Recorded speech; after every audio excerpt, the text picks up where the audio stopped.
ఆయన వచ్చేసేసి నాకు గుర్తున్నంత వరకు 88 ఇయర్స్. హ్మ్. అప్పుడు కూడా మోకాళ్ళ నొప్పులు లేవు. హ్మ్. కానీ ఇప్పుడు చిన్న ఏజ్‌లోనే వస్తా ఉన్నాయి. మెయిన్ ఏమంటారు దీని సో, రీజన్? ఇది మెయిన్‌గా ఏందంటే, ఒకటేంటంటే మన ఫుడ్ హ్యాబిట్స్, డైటరీ హ్మ్. హ్యాబిట్స్. ఒకటేంటంటే జంక్ ఫుడ్ అలవాటు ఎక్కువ అవ్వడము.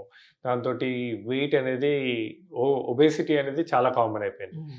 ఇప్పుడేంటంటే ఒకటి వెయిట్ ఒకటి. తర్వాత ఇంకోటి ఫుడ్ హ్యాబిట్స్. మనం హ్మ్. తినే ఫుడ్డు ఆ రోజుల్లో మన ఇంత ఇప్పుడు రాగి, జొన్నలు, అవును. మిల్లెట్స్ అవన్నీ నేచురల్ ఫుడ్స్ ఎక్కువుంటది. ఇవాళ రేపు మనం తినే జంక్ ఫుడ్స్ తోటి ఈ మజిల్ మాస్ పెరగకుండా ఫ్యాట్ డిపాజిట్స్ ఎక్కువైపోవడం. ఆ ఫ్యాట్ ఓకే. ఓకే. డిపాజిట్స్ ఎక్కువవడం వల్ల వెయిట్ అంతా రావడం. ఇప్పుడు మన నీ జాయింట్‌కి సపోర్ట్స్ వచ్చేది ఏంటంటే మన థై మజిల్స్ అంటే hmm. Quadriceps muscles.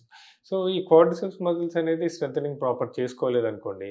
So, knee joint weak అవ్వడము. హ్మ్. సిస్టమ్ వర్క్ చేసేవాళ్ళు. సిస్టమ్ అవును. వర్క్ చేసేవాళ్ళు sedentary habits. Sedentary hmm. Habits లోపల ఏమైతుందంటే ఒకటి వెయిట్ పెరగడమే కాకుండా ఎప్పుడైతే ఫిజికల్ యాక్టివిటీ ఉంటదో అప్పుడే ఈ బోన్‌కి బ్లడ్ ఫ్లో బావుంటది. ఓకే. ఫిజికల్ ఇనాక్టివిటీ వల్ల అంటే మనము ఎక్కువసేపు కూర్చొని పని చేయడం వల్ల ఫిజికల్ ఇనాక్టివిటీ వల్ల బోన్‌కి బ్లడ్ సప్లై తగ్గడము, ఆ బోన్ నుంచి కార్టిలేజ్‌కి బ్లడ్ సప్లై తగ్గడము, ఇవన్నిటి రీజన్స్ వల్ల ఇవాళ రేపు మనం 35, 40, 45కే నీ జాయింట్ పెయిన్స్ రావడము, కార్టిలేజ్ అరిగిపోవడము, ఈ కార్టిలేజ్ అరిగిపోవడం వల్ల వాళ్ళకి మల్టిపుల్ ఇష్యూస్ రావడము. హ్మ్.